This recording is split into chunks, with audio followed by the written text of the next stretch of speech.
It's been basically the same story, Caroline, with green hydrogen, right? I mean, everyone was gung-ho and Prime Ministers saying, yes, it's the best thing since sliced bread. Malinowskis was saying, we're going to have it at Whyalla and whatever, and Sanjeev Gupta was into it, and Twiggy Forrest was into it. And then it's all just slowly died. Well, that's what happens when you throw government incentives and subsidies. You don't really test the market. You don't know whether people are truly interested in this from a competitive perspective. And that AGL is now the third company to abandon its plans for offshore wind. There was a German one and a Spanish one as well, because they can read the tea leaves. It's not going to work out well for them financially.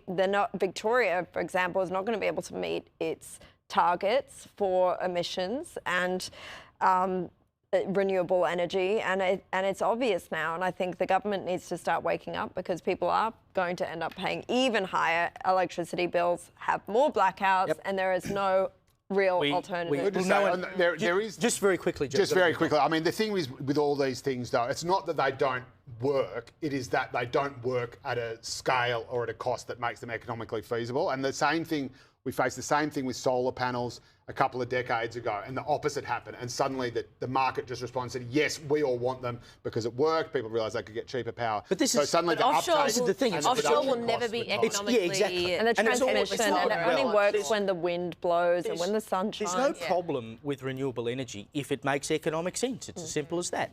Speaking of making economic sense, one of the country's most experienced and respected cultural leaders has called for a funding freeze and an urgent review into Creative Australia. This is the mob that hands out government grants to the arts. It used to be called the Australia Council. Lyndon Terracini is the former artistic director of Opera Australia, and he slammed Creative Australia's method of handing out money by peer review. And as well as that, in its 2 years of operation, Creative Australia has taken 101 international trips at a cost to taxpayers of $636,126, according to documents revealed in Senate estimates this week.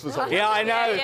Terracini told The Australian, obviously you would need to give notice to affected companies and individuals, but Creative Australia should be made to hold off on all funding decisions for a couple of years and see what the marketplace decides should be funded. I think the public deserve a major say in how Creative Australia operates, and indeed how the cultural sector operates, given so much public money is going into it.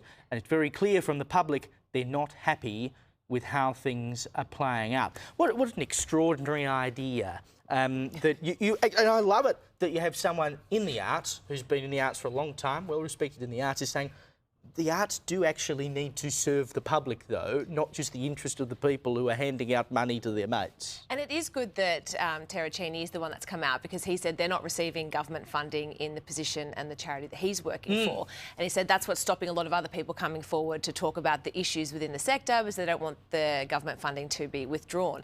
But when you look about that it's more than $600,000 has been spent on international flights, in general, 101 flights. When you then look at the pay, an average artist gets paid about $23,000 a year for their creative work. There is such a huge discrepancy between what Creative Australia is spending, sometimes $6,000 a day on a single conference, compared to what the artists are receiving. In New York for that money. Oh, well, especially if you've got a $6,000 allowance to do so. It is extraordinary, and we should be asking questions about the way our money is spent. It should be for the benefit of all, not just the elite few.